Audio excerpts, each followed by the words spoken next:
और देखिए इस बीच ये सीधी तस्वीरें मॉस्को से जहां पर प्रधानमंत्री नरेंद्र मोदी नजर आ रहे हैं। 30 साल से भी है। अच्छा, भारत में कितने लोग आए?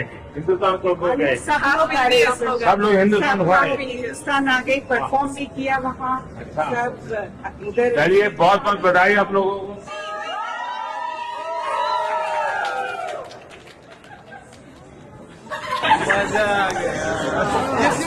लोगों में उत्साह और खुशी देखी जा रही है। ये मॉस्को से तस्वीरें हैं जहां पर प्रधानमंत्री नरेंद्र मोदी आज मौजूद हैं और रशिया का ये दौरा कई मायनों में महत्वपूर्ण, एक तरफ जहां कूटनीतिक लिहाज से, डिप्लोमेसी के लिहाज से कई मायनों में ये दौरा महत्वपूर्ण हो जाता है, वहीं दूसरी तरफ जो उत्साह है, जो जोश है, वो सीधे तौर पर देखने को मिल रहा है भारतीय मूल के लोगों को। कुछ देर पहले जहां प्रधानमंत्री नरेंद्र मोदी संबोधित कर रहे थे, वहीं अब उन लोगों के साथ में भी मुलाकात कर रहे हैं पीएम, जिन्होंने कल्चरल परफॉर्मेंस दी, जो कि भारतीय संस्कृति को यहां पर आगे रखते हुए, विश्व के सामने रखते हुए नजर आए। उन सभी के साथ में पीएम नरेंद्र मोदी ने सेल्फीज ली हैं, बातचीत करी है और उनसे ये भी पूछा कि आप में से कौन कौन भारत आया है। तो मॉस्को से ये खूबसूरत तस्वीर आपकी स्क्रीन पर, जहां पर ये कुछ महिलाएं आपको नजर आ रही होंगी जो कि भारतीय कल्चरल पोशाक में है, जो कि भरतनाट्यम की ड्रेस कही जाती है, और भी अन्य जो डांस परफॉर्मेंसेस हैं उनकी पोशाक पहने हुए महिलाएं हैं, क्योंकि अलग अलग परफॉर्मेंसेस हुई जो कि भारतीय संस्कृति की झलक देती हुई नजर आई। फिलहाल उन्हीं के साथ में पीएम नरेंद्र मोदी की मुलाकात की ये तस्वीरें।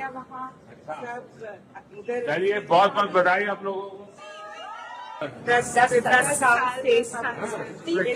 साल से भी है। अच्छा, भारत में कितने लोग आए? हिंदुस्तान को गए? सब लोग हिंदुस्तान आगे परफॉर्म भी किया वहाँ। चलिए, बहुत बहुत बधाई आप लोगों को। तो देखिए, बहुत बहुत बधाई देते हुए प्रधानमंत्री नरेंद्र मोदी, मॉस्को की ये तस्वीरें। और यही खासियत है कि प्रधानमंत्री नरेंद्र मोदी एक विश्व स्तरीय लोकप्रिय नेता के तौर पर देखे जाते हैं और पसंद किए जाते हैं, क्योंकि हमेशा से उनका ये ग्राउंडेड रहना लोगों के बीच में उन्हें और ज्यादा पॉपुलर बनाता आया है और बना भी रहा है। वो लोगों के साथ में जाते हैं, बातचीत करते हैं, प्रोटोकॉल्स को नजरअंदाज करते हुए कई बार बच्चों के साथ में मुलाकात करते हैं। और अभी भी देखिए, तमाम जो कल्चरल परफॉर्मेंस करने वाले डांसर्स थे और जो लोग वहां पर मौजूद थे, इंडियंस वहां पर मौजूद थे, उनके साथ में मुलाकात करते हैं, सेल्फीज लेते हैं, उनसे उनका हालचाल पूछते हैं, उनसे पूछते हैं कि आप क्या भारत में आए हैं, कितने लोग भारत में आए हैं, जिसका वो लोग खुशी के साथ में जवाब भी देते हैं। तो अपने आप में ये खूबसूरती झलकाता है, वो भी भारत में नहीं, जब आप विदेशी दौरे पर होते हैं।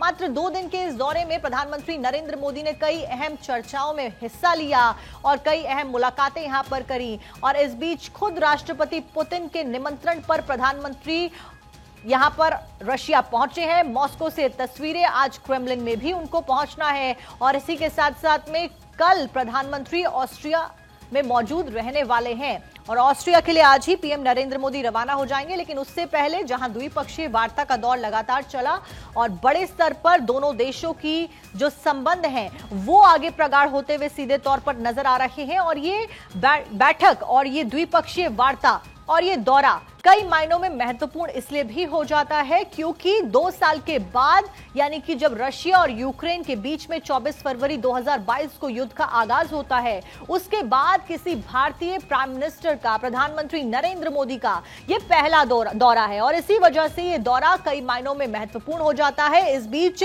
कई सारे जो अग्रीमेंट्स हैं उस पर साइन हुए हैं दोनों देशों के बीच में, यह भी जानकारी मिली है। आज का भारत जो लक्ष्य ठान लेता है वो पूरा करके ही रहता है।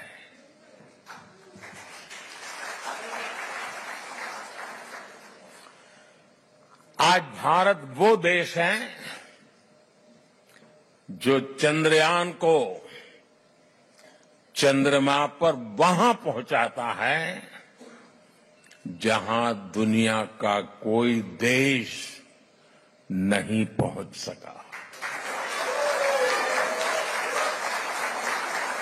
आज भारत वो देश है जो डिजिटल ट्रांजैक्शन का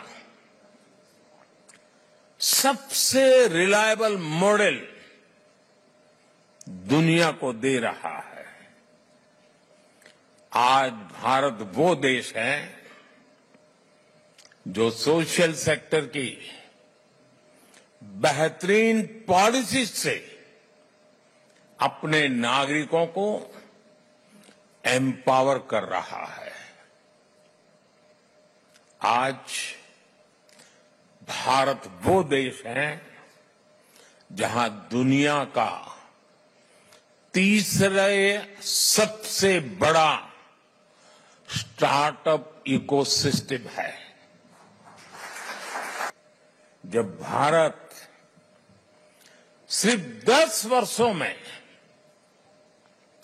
अपने एयरपोर्ट्स की संख्या को बढ़ाकर 2 गुना कर देता है तो दुनिया कहती है वाकई भारत बदल रहा है। जब भारत सिर्फ 10 साल में 40,000 किलोमीटर से ज्यादा, यह आंकड़ा याद रखना, 40,000 किलोमीटर से ज्यादा रेल लाइन का इलेक्ट्रिफिकेशन कर देता है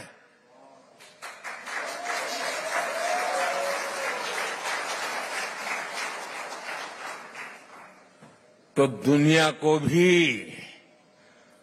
भारत के पावर का एहसास होता है। उनको लगता है देश बदल रहा है। आज जब भारत डिजिटल पेमेंट्स के नए रिकॉर्ड बना रहा है, आज जब भारत L1 पॉइंट से सूरज की परिक्रमा पूरी करता है, आज जब भारत दुनिया का सबसे ऊंचा रेलवे ब्रिज बनाता है, आज जब दुनिया की सबसे ऊंची स्टैच्यू बनाता है, तो दुनिया कहती है वाकई भारत बदल रहा है।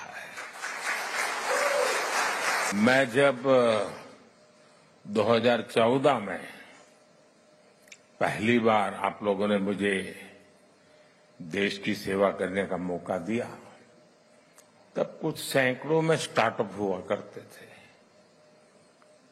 आज लाखों में है।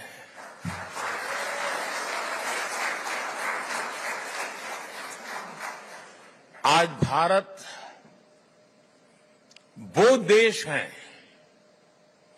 जो रिकॉर्ड संख्या में पेटेंट फाइल कर रहा है, रिसर्च पेपर पब्लिश कर रहा है, और यही मेरे देश के युवाओं का पावर है, वही उनकी शक्ति है।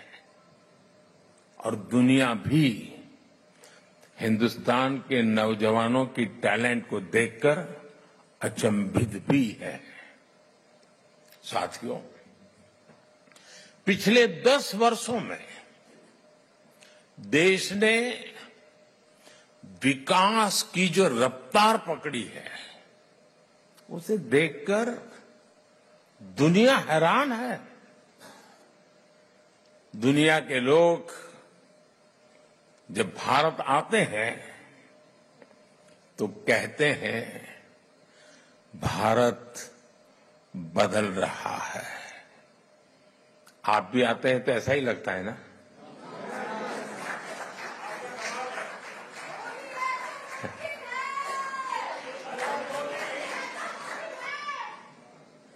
वो ऐसा क्या देख रहे हैं?